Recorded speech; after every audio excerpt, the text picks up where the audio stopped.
예, 오늘은 대림절 첫째 주가 돼서 촛불을 이렇게 밝히고 소망의 왕으로 오신 예수님을 믿고 또 바라보며 예배를 드립니다. 코로나와 함께 시작한 올 1년이 이제 거의 연말이 되고요. 대림절 또 성탄절을 기다리는 계절이 됐습니다. 또 요 며칠 전에 코로나가 또 많이 증가가 돼서 또 많이들 긴장하고, 특별히 이번 주 목요일 날 있을 수능 시험을 치르는 우리 고3 학생들, 우리 또 부모님들은 잔뜩 긴장하실 터인데, 또 하나님께서 평안 주시고 또 지키셔서 준비한 공부들 마음껏 실력 발휘하고 또 공부할 수 있는 기회 주시기를 축복하며 기도합니다. 그런 마음으로 또 우리가 예배를 드립니다. 오늘 함께 읽으신 빌립보서 4장에 보시면 세 사람의 이름이 등장을 합니다. 유오디아, 순두계, 글레멘드라는 사람입니다. 글레멘드는 남자이고요, 유오디아, 순두계는 여자분이죠. 순두계는 행운이 있다, 그러한 뜻이고요, 유오디아는 향기, 멋진 여행, 그러한 뜻이 있습니다. 이 두 여자분은 아마도 사도 바울이 빌립보 교회에서 전도하고 개척했을 때부터 함께 바울과 더불어서 교회를 세운 초기 멤버임에 틀림이 없습니다.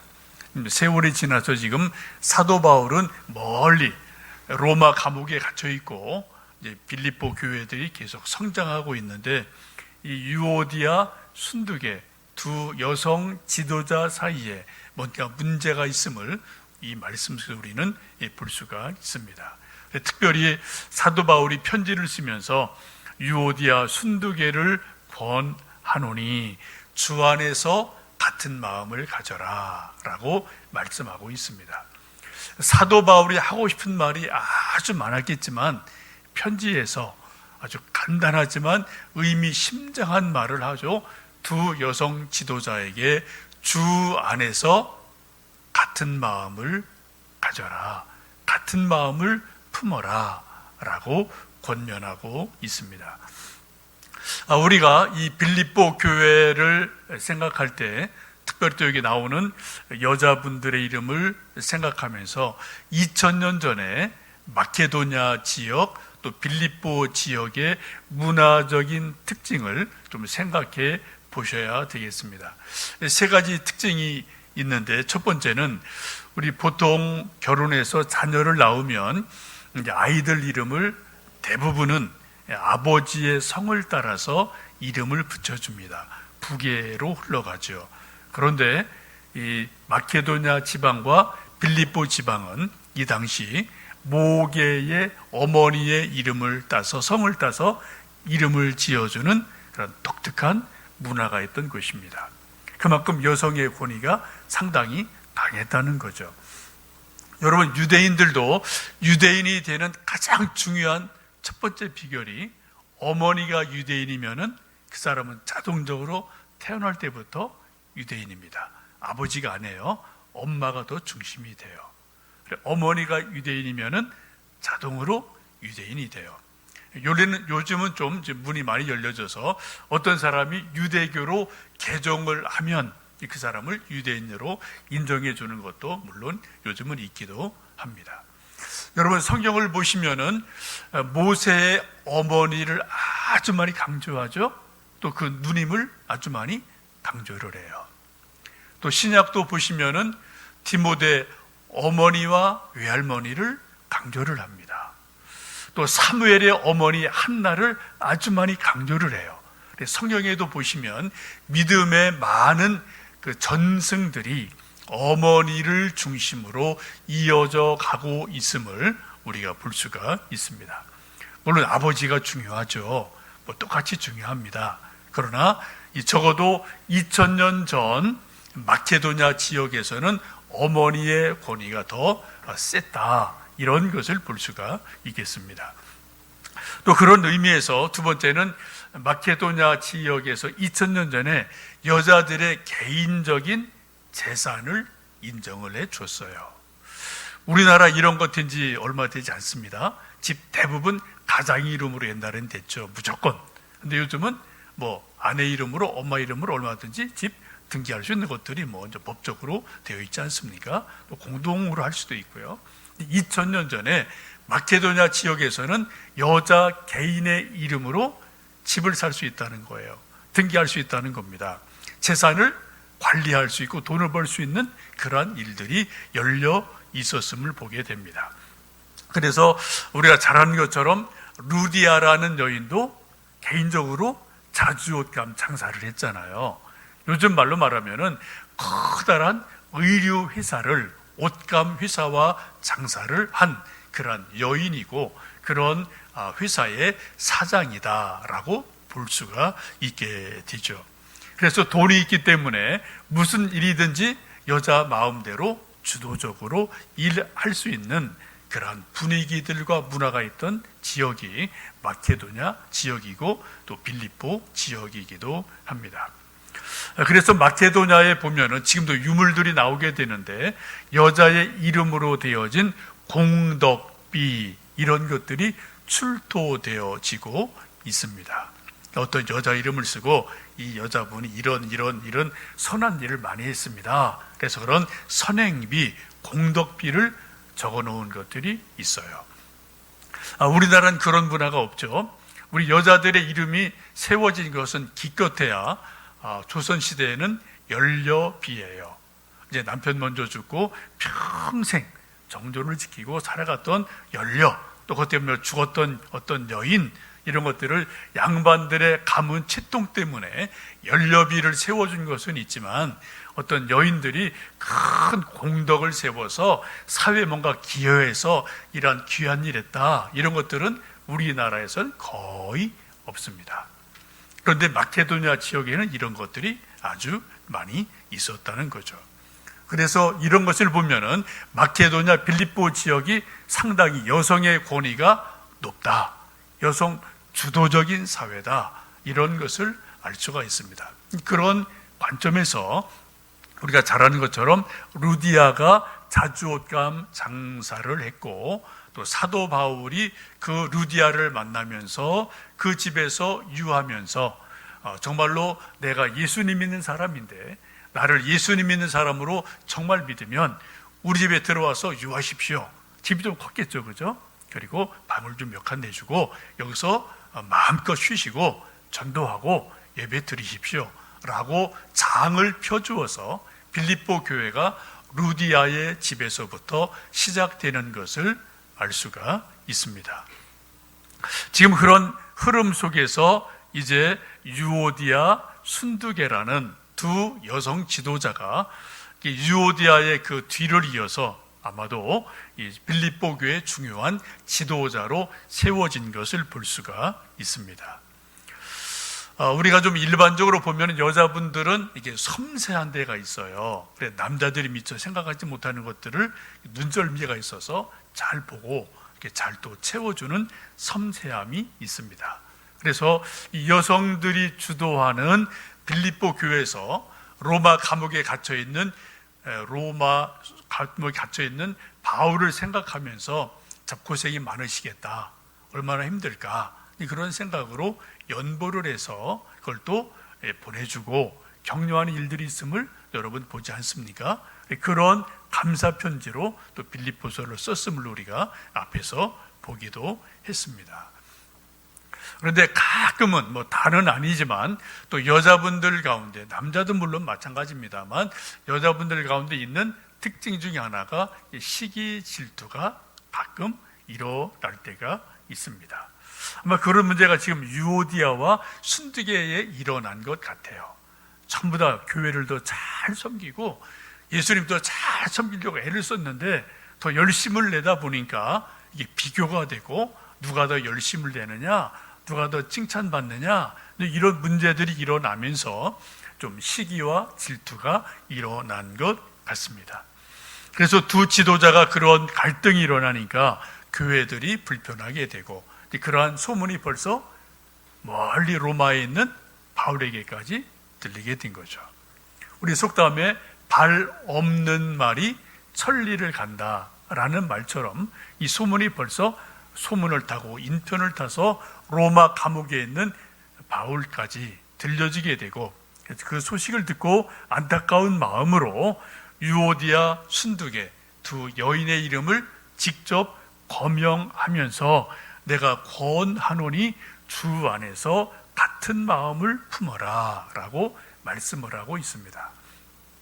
아마 사도 바울이 로마에 있지 않고 빌립보에 계셨다면 문제는 간단했을 거예요.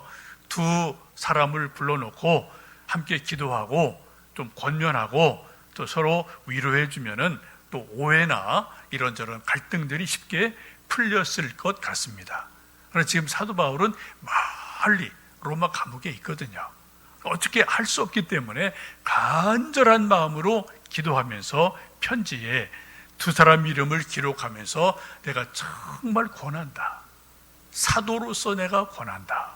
너희 두 사람이 주 안에서 같은 마음을 좀 품어라 라고 간절하게 권면하고 있게 됩니다. 여러분, 우리가 인생을 살면서 정말 쉽고도 어려운 일, 또 가장 인생을 살면서 중요한 일이 뭘까? 뭐 참 많이 있습니다만 가장 중요한 일, 가장 어려운 일 중에 하나가 두 사람이, 세 사람이, 가족이, 부부가, 부모, 자식 간에 마음을 같이 하는 것, 이게 말처럼 쉽지가 않음을 우리는 인생을 살면서 누구나 다 경험을 하고 있습니다. 여러분, 부모님과 자녀 간에 여러분 지금 마음이 딱 하나가 되어 있으십니까? 그럼 부부 간의 마음이 딱 하나가 되어 있으십니까? 또 형제 간에, 우리 성도 간에, 우리 친구 간에 여러분 마음이 딱 하나로 되어 있으십니까? 참 이게 마음이 하나 된다는 게 우리 마음처럼 말처럼 쉽지 않다는 것을 우리는 매 순간 느끼지 않습니까? 우리가 지금 이처럼 코로나가 횡행하는 어려운 시대를 살아가고 있는데 아무리 시대가 어렵고요, 또 6.25 전쟁이 나고요, 일제 치하라 하더라도 가족들이 마음이 하나 되면 그것을 이겨나가거든요. 그런 여러분 뭐 간증, 그런 일을 여러분 너무나 많이 있지 않습니까? 그런데 아무리 시대가 좋고 건강하고 물질이 많아도 풍족해도 마음이 하나 되지 않으면 그 가운데 웃음이 없어요. 행복을 느끼지 못합니다. 불편합니다. 참 이게 힘들거든요. 우리가 외적인 조건들도 참으로 중요하지만 그것보다 훨씬 더 중요한 것은 그것을 뛰어넘어서 우리가 마음으로 하나 되느냐라는 것이 보다 핵심적이고 중요한 일임을 보게 됩니다. 그래서 지금 사도 바울이 말하기를 유오디아, 순두계를 권하면서 주 안에서 같은 마음을 품어라 라고 권면하며 기도하고 있습니다. 여러분, 우리가 어떻게 하면은 한 마음을 품을 수 있을까요? 같은 마음을 품을 수 있을까요? 우리 마음과 마음을 강력한 본드로 딱 붙인다면 될까요? 또 악교로 붙이면 될까요? 풀로 붙이면 될까요? 끈으로 꽁꽁 묶어놓으면 될까요? 그게 되질 않지 않습니까? 그죠? 여러분, 참 우리 마음을 어떻게 하면 우리가 하나로 묶어낼 수가 있겠습니까? 그 중요한 비결을 오늘 사도 바울은 우리에게 가르쳐주고 계십니다. 우리 흩어진 사람들의 마음을 하나로 완벽하게 묶어주는 가장 강력한 끈이 뭐냐? 그것이 바로 오늘 말씀 3절에 있는 것처럼 그 이름들이 생명책에 있느니라 라는 말씀이에요. 누가요? 유오디아의 이름도 예수님의 생명책에 있다. 순득의 이름도 예수님의 생명책에 있다는 겁니다. 여러분, 이름은 달라요. 부모님도 달라요. 형편도 다 달라요. 그런데 마지막 궁극적으로 그 유오디아 순득의 이름이 어디 있다고요? 예수님이 가지고 계시는 생명책에 똑같이 기록되어 있다라는 것을 상기시켜주고 있습니다.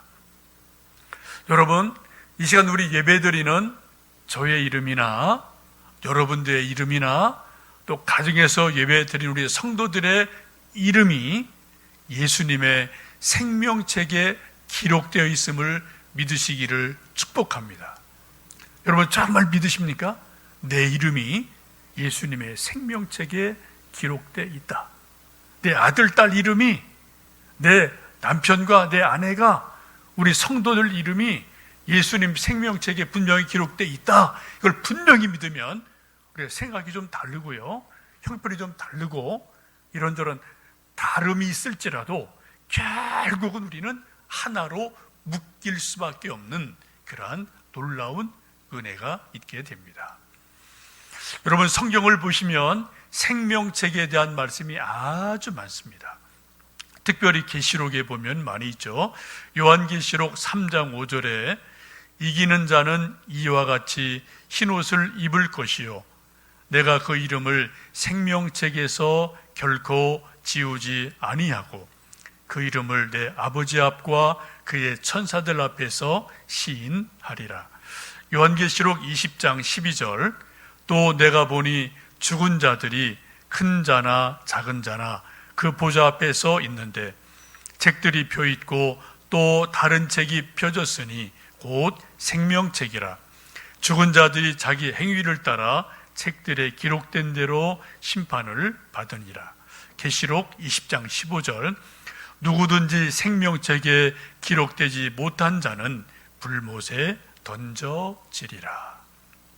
여러분, 성경을 보시면 구약에도 있어요. 시편에 보시면 생명책이라는 그 말씀이 아주 많이 나옵니다. 하나님께서는 모든 인류를, 모든 사람을 딱 두 가지로 분류하셔요. 예수님의 생명책에 기록된 사람, 예수님의 생명책에 기록되지 못한 사람, 이 두 종류로 성경에서는 모든 사람을 분류를 합니다. 우리가 너무나 잘 아는 요한복음 3장 16절 말씀이 이거예요. 하나님이 세상을 이처럼 사랑하사 독생자를 주셨으니 이는 저를 믿는 자마다 멸망치 않고 영생을 얻게 하려 하십니다. 영생 얻는 사람이 누굽니까? 예수님의 생명책에 기록된 사람이에요. 예수님이 하나님의 아들이심을 믿고 예수님이 내 죄를 위해서 십자가 달려 돌아가셨고 예수님이 3일 만에 부활하셨고 예수님이 재림하시고 그분이 마지막 심판을 행하셔서 생명책에 있는 자들을 존귀하게 여겨주시고 생명책에 없는 이름들은, 그 사람들은 영원한 불못에 던지신다. 이게 성경이 말씀하는 마지막 결론 아닙니까? 우리가 믿는 마지막 믿음의 마지막 이 부분 아닙니까? 여러분, 우리의 이름이 예수님을 구주로 믿음으로, 예수님을 하나님의 아들로 믿음으로, 나의 주님으로 믿음으로 내 이름이, 우리 사랑하는 가족들의 이름이, 우리 성도들의 이름이 모두 다 예수님 생명책에 있음을 여러분 믿음으로 바라보시고 또 그런 소망을 가지시면 좋겠습니다. 20세기 최고의 신학자라고 하면은 그 중에 첫 번째 이름 꼽는 사람 중에 한 분이 이제 몰트만이라는 신학자, 독일 분인데 목사님이 계셔요. 제가 한 4년 전에 저희 장신대 이제 홈커밍 데이가 있어서 갔을 때 그분을 좀 만나본 기쁨이 있습니다. 저 이제 신대원을 졸업하고 25년이 되는 해에 그 졸업생들이 이제 모여서 이제 조금 이제 돈을 모아서 이제 장신대에 이제 장학금을 좀 얼마간 이제 드리고 또 이제 스승님들 만나고 또 학교 한번 투어하고 이렇게 만나는 그런 행사가 있거든요. 근데 몇 년 전에 제가 갔다가 우리 몰트만 교수님이 오셔서 사진 좀 보여줄래요? 우연히 정말 그분이 마침 그때 오셨더라고요. 이제 뭐 저희 신학생들은 모두 다 이제 저분이 쓴 책은 뭐 몇 권 다 읽어야 돼요. 기본적으로 읽어야 되는데, 하여튼 그분을 정말 우연찮게 그 예배실에 갔다가 앞에 계신 걸 보고 잠깐 인사드리고 또 사진 한 장을 좀 찍었던 그런 추억이 있습니다. 이분이 현재 이제 올해 95세입니다. 이분이 마지막으로 책을 쓰신 것이 있습니다. 나는 영생을 믿습니다. 라는 책을 썼습니다. 이분이 이제 이 책을 쓰게 된 동기 중에 하나는 4년 전에 사모님이 돌아가셨어요. 뭐 아주 오랜 세월 같이 믿음의 여정을 겪었던 부인이 죽으면서 이분이 개인적으로 죽음을 아주 가까이 느끼고 절감을 하게 되죠. 죽는다는 게 뭐냐? 죽으면 끝이냐? 아니면 정말 죽음 후에 뭐가 진짜 있냐? 이런 것들을 이제는 개인적으로 실존적으로 이분이 고민을 하게 되는 일이 부인의 죽음을 통해서 다가오게 된 거예요. 그리고 이분이 성경을 읽고 기도를 하고 묵상을 하면서 이분의 생애 마지막 95세예요. 마지막 책을 썼습니다. 그 책 제목이 나는 영생을 믿습니다. 라는 내용이고 제목입니다. 그 내용의 중요한 것은 죽음으로 끝이 아니다. 죽음에 분명히 천국이 있다. 예수님은 부활하셨다. 예수님 부활 믿는 모든 이에게는 예수님의 부활 생명이 분명히 있다. 그리고 예수님 재림과 더불어 우리는 다시 부활하게 되고 우리는 영생을 누리게 된다. 이것을 이 95세 된 죽음을 눈앞에 대고 있는 노신학자가 다시 한번 자기의 개인적인 신앙 고백으로 또 20세기 많은 전 세계에 영향을 미쳤던 신학자로서 마지막 던지는 말이 이거예요. 나는 영생을 믿습니다. 죽음이 끝이 아닙니다. 천국이 분명히 있습니다. 영생이 분명히 있습니다. 이거를 선포하고 그런 책을 쓴 귀한 노신학자이고 목사님입니다. 여러분, 우리가 매 주일 예배를 드리면서 사도신경으로 우리의 신앙을 고백합니다. 여러분, 사도신경의 맨 끝부분 우리 고백이 뭐죠? 앞에 쭉 고백하고 몸의 부활과 영생을 믿습니다. 이게 사도신경의 마지막 고백이에요. 그렇죠? 하나님, 예수님, 성령님 이렇게 쭉 고백을 하고 마지막에 우리 몸의 부활과 영생을 믿습니다. 아멘. 이게 우리의 신앙 고백입니다. 여러분, 오늘 예배를 마치시고 오후에 사도신경을 여러분 다 외우시잖아요. 좀 천천히, 빨리 하지 마시고요.